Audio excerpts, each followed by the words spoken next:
I believe if we want to end homelessness, then we're going to need to understand its causes. And to understand its causes, we're going to need to listen to the people who have experienced homelessness. In parts 1 and 2 of the John Warden story, he shared in increasing detail how he fell into homelessness. In part 3, he fills in many of the gaps. And in his words, he describes how his life essentially becomes burnt down into nothing. Please give it a watch and let me know what you think. Thanks.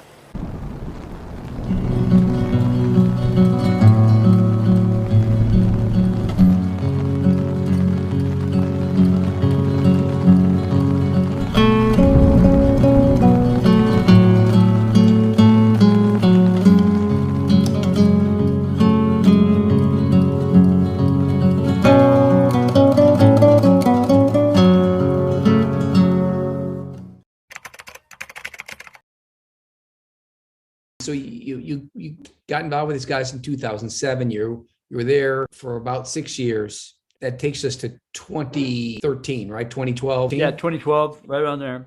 And what happens then? Where do you go? Do you leave those guys and go someplace else? What happens? Yeah, well, what happened then at that point was things were going pretty bad. And in 2010, I rented a car for a weekend, and that ended up being a week. And I realized I need a car. I had freedom. I was able to get away and escape from this situation at home. And that transpired into my brain starting to work and going, okay, I need a car. So what did I do? I went out and bought a new car. Got suckered into a deal, and it was not good. I was not someone that was financially responsible enough to own a car or go through all that stuff, but I sure as heck did anyways because I needed an escape.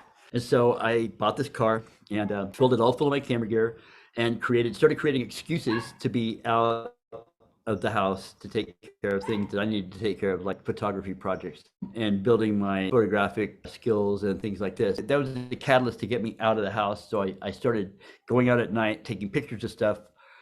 Still wasn't even involved in doing any promiscuity so much as I was just getting away from them and going out all night long doing astrophotography and night photography and pictures of the scenery at night. And because I really love photography, it was a huge release for me. Best thing for me to ever happen in Palm Springs was being able to create my photography and do stuff. That was the biggest thing I could do. I wasn't paying for the car, which was the problem. And I was still caught in how I am. So you started getting into a financial hole from the car. It ended up getting repossessed. It took about 3 years for me to get the car repossessed from the time I bought it. So I went from the point where I wasn't homeless, I could have stayed at home, to being homeless, basically, to living in my car, not staying there at all in the course of those 3 years. All right. And that's when my car got possessed. After you left those guys, where were you staying? Well, I hadn't left them in that 3 years. I was trickling myself off of there. So I'd stay there sometimes and I wasn't staying there. Towards the end of the second year, I was not there. Part of why I went deeper down into the hanging out with people and starting to use the drugs more because I just felt like hiding. And I wanted to be away from that situation for a while. I think my homelessness experience was a direct result from me becoming a Christian. I think that a lot of that happened because I needed to be reborn. I needed to be burnt down to nothing and be reborn. And I think that's what a lot of that homelessness did for me. Take me to 2013 after you've lived with these guys for 6 years. So how does that fit? So from the time I'm saved, from that moment forward, things started changing. So I lost her the relationship, but I lost a lot of things. I started breaking down. I started falling apart up in Arnold. Then I found out I wasn't going to get my job back. Things started orchestrating themselves into a negative way. I knew there was no way I was going to be up there anymore. Things were falling apart all over the place. My kingdom was crumbling down like nothing. Then I answered this ad, but it's what I needed to do to topple me. I needed the final coup de grace.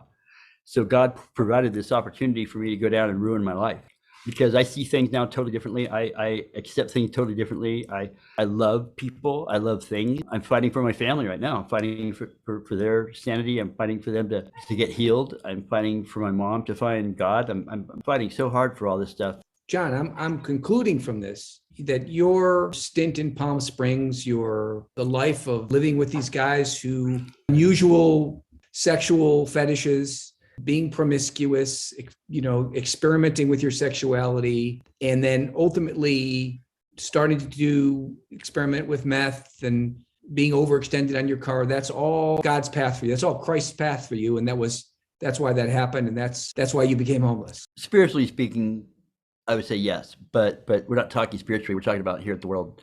For those that are believers, I hope that helps them understand some things. But for the rest of us out there that don't, there's still many mistakes that I made. We can get rid of that part and go back into the main thing, which are the choices that I made. I think that's just where it boils down, and where we our environment that we live in. You have conditions that people go through. We have to really focus on how we raise our children. We have to really focus on the environments that we present to them. This idea that we can just have children and it's not right. We need to be able to have the benefits of healthy children by having responsible parents that have the money, have the intelligence, have the intellect, and have the desire to have their children thrive. I knew kids when I was homeless, and I found out he had 17 sets of foster parents. Has had no connection with family, no idea what love is, no time to spend getting to know or attached to anybody. When you got to the point where you were found yourself in a hole, okay, you didn't have any place to go. You couldn't call your mom. There was no family option to say, listen, I'm hurting, I'm confused, I'm in a bad place, I need to come home. Why didn't that happen? I wanted to do those things. I didn't do those things because I had a lot of pride. I wanted to keep myself afloat. I wanted to keep myself going. I didn't want the help from my family. My family situation was not the way I wanted it. I didn't feel like I could go back. I didn't want to drive back up. I didn't want to collect my things and go back home again. I didn't want to do any of that stuff. I was very disappointed with myself. I was very angry with the decision I made to come down there. And was kind of telling myself, well, this is what you get when you you're punishing don't plan ahead and don't think. I was basically punishing myself. And then at that particular time, using the sex and the meth to hide behind so that I didn't have to think about it. I don't think I was ever addicted to meth. Yeah. I felt like I was using it too much. I just got in a couple of situations where I saw other people around me using, so I made myself reduce. I made myself stop using it the way I was using it. That's the one thing that I think really saved me. Was realizing that I was going too far with that and that it needed to stop the way it was going because it was going to end everything for me. I was starting to be irresponsible with it. I was starting to. So John, if someone had come to you after a week, a day, a short period of time, and you were without a place to stay, someone maybe needed to be a religious person, someone who understood your faith, and they came to you and they said, John, I want to counsel you. We need to get you some mental health guidance. Get you thinking straight. You've been through a tough time. We're here for you. We've got case people that'll help you. Yeah. That have changed your life at that point, or did you need to go for years before you recognized that? I thought about that a lot. I really have. I did have people come up to me a few times. At the time, okay, going into the transition from being housed in that society, going into being homelessness, you go through a transition. You have to reassess everything. It's like moving into a new community. You don't know who anyone is, you don't know what anybody is, and you don't know who's important and who's not. When you go through that transition, you start to distrust a lot of what's going on because you can't, there's too much stimuli. You're trying to judge everything and you stop trusting everything because most of what you see you can't trust. So you just stop trusting everybody. So when people come up and they want to help you, you're subject to them. And that's why a lot of homeless people are short with people that want to come up and help them. You might give them food. They may not try to talk to you.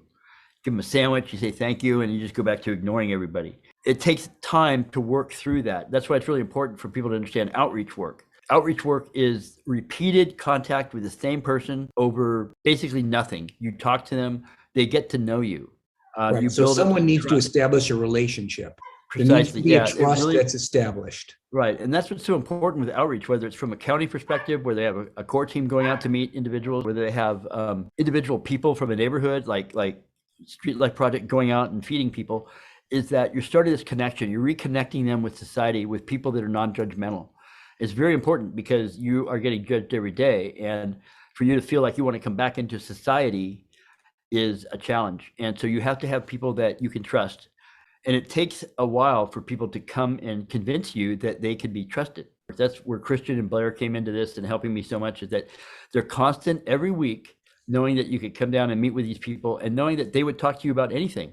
They never talked to me. They never openly said, we want to talk to you about Jesus. They would talk to you about whatever, what's going on in your life. What do you need? You need help with anything? Do you need some, need a toothbrush? You need some stuff? Do you want to talk? And it gives you hope and it gives you a sense of people care about you. Okay. And that's one of the biggest things you need right then is you need a community to come around you to care about you, because you've lost your family, you've lost your friends, you've lost your life, you've lost everything. Where you live, where you're homeless, in this community is still your community. It's still the people around you. And it's very important for those people to come around you because they're the last thing you have. They're it. Yeah, so we're talking about affordable housing, getting people off the street, and that whole situation. About 20% of the people that are homeless that we see. So we have all these people on the street that are creating the ill. These are the people that can't take care of themselves, and they're doing things that we don't want to see in public. And they're creating messes and things like this. The other thing we see are the camps. And in camps, we see messes, we see hygiene issues, we see pollution issues, we see garbage issues. So all these things need to be cleaned up. Now, how do they get cleaned up? Well, we can have crews come in and clean up camps and take everybody's property and throw it all away like it's all nothing. Or we can create an environment where those camps can't exist anymore. We'd have to move the people from these camps into another type of camp. Now, this camp would be something that would be clean, would have to be maintained. They would have their own spot, which has to be maintained. They have this area they keep clean. They have garbage cans where they can actually take garbage and put it away. They can throw it away. And this place is afforded to them so that they can not live like they were before.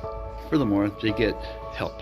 They're at a single location where a social worker can come out and contact them many times during the week. They can socialize with people that are going through the same situations they're going through without judgment, without suffering, and that kind of thing. They're also able to start working on their own plan. And furthermore, the basics of humanity, like privacy, security, those things are restored to an individual. That's the most important thing at all, because that's where the basis of your self-worth comes from. You have to know that you're secure and safe, and you have to have those fundamentals taken care of, or else you're not going to feel good at all.